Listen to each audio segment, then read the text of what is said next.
시청자 여러분 안녕하세요. 강혜슬 전문가입니다. 요즘 SK이노베이션 주가 보시면서 배터리 업황은 아직 답답한데 이 회사가 진짜로 판을 뒤집을 카드가 있는 걸까? 이렇게 고민하신 분들 많으셨을 겁니다. 그런데 이번에 SK온이 ESS 시장에서 아주 강한 승부수를 던졌습니다. 오늘은 이 SK온의 20조 원 ESS 프로젝트 승부수가 SK이노베이션 주가에 어떤 의미인지를 정리해 보겠습니다. 끝까지 시청 부탁드리고요. 또 여러분들의 구독과 좋아요, 댓글 하나하나가 이 채널을 계속 운영할 수 있는 가장 큰 힘이 됩니다.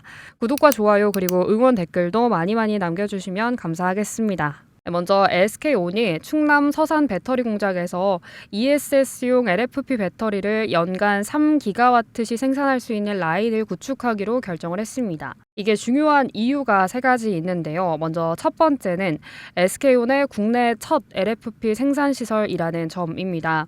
두 번째로는요. 연 3기가와트시는 현재 기준으로 국내 최대의 ESS용 LFP 생산 규모이고요. 또 세 번째는 이 라인은 원래 전기차용 3원 개 배터리 증설 용도였는데 이 설비를 ESS 전용 LFP 라인으로 전환했다는 점입니다. 즉 검토 중이 아니라 이미 방향을 바꿔서 실행에 들어갔다는 의미입니다. 이 결정을 이해하시려면 SK온이 처한 현실을 먼저 알아봐야 하는데요. 올해 7월에 정부 1차 ESS 입찰에서 SK온은 단 한 곳도 수주하지 못했습니다. 이유는 명확했는데 국내 생산 기반이 없었기 때문이었어요. 이와 반대로 삼성 SDI는 국내 공장을 앞세워서 1차 입찰 물량의 약 80%를 수주했고 LG 에너지솔루션도 이후에 국내 LFP ESS 라인 구축을 발표를 했습니다. 즉 정부 ESS 시작에서는 이미 국내 생산이 사실상 필수 조건이 된 상황입니다. 이와 반대로 삼성 SDI 같은 경우에는 국내 공장이 있어서 1차 입찰 물량의 약 80%를 수주를 성공했습니다. 또 LG 에너지솔루션도 이후에 국내 LFP ESS 라인을 구축하겠다고 발표를 했고요. 그래서 즉 정부 ESS 시작에서는 이미 국내 생산 라인이 사실상 필수 조건이 된 상황입니다. 이번 ESS 투자가 단기 이슈가 아닌 이유는 정부의 프로젝트 규모 때문인데요. 정부는 재생에너지 확대와 AI 데이터 센터 증가 이 두 가지를 이유로 향후 10년간 ESS 설치를 대규모로 늘리겠다고 계획을 했는데 기사를 기준으로 보면 누적 사업 규모는 20조에서 30조 원에 달하고요. 2038년까지 ESS는 138기가와트시를 목표로 하고 있습니다. SK온 입장에서는 초반에 입찰 물량만 확보를 하면 10년 이상 안정적인 내수 실적을 확보할 수 있는 구조가 되는데요. 그래서 이번 투자는 2차 입찰 한 번을 노리는 투자가 아니라 장기 포지션을 가져가기 위한 승부수다라고 해석이 됩니다. 특히 중요한 건 이 서산 공장을 ESS 신제품 신공정 개발용 마더 팩토리로 활용하겠다는 내용인데요. 이 말은 서산 공장에서 먼저 공장을 안정화시킨 다음에 불량 없이 안정적으로 찍어낼 수 있는 구조를 만든 후 그 방식을 그대로 해외 공장에 가져가겠다는 뜻입니다.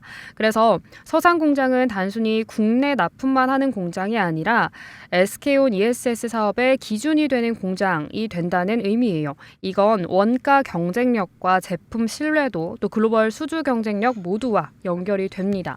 여기서 중요한 포인트입니다. SK온은 SK이노베이션의 핵심 자회사인데요.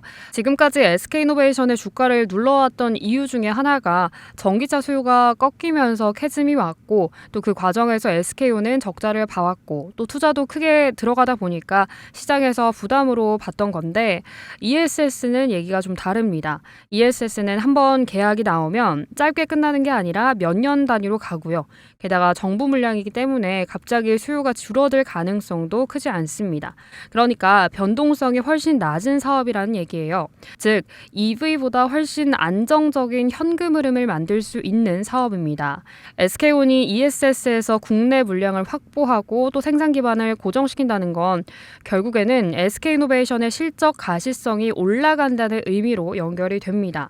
그래서 정리해보면 ESS 전략과 LFP 전환, 또 국내 생산 기반 이것들이 이제 계획이 아니라 실행 국면에 들어갔다는 점을 확인할 수 있는 흐름이에요.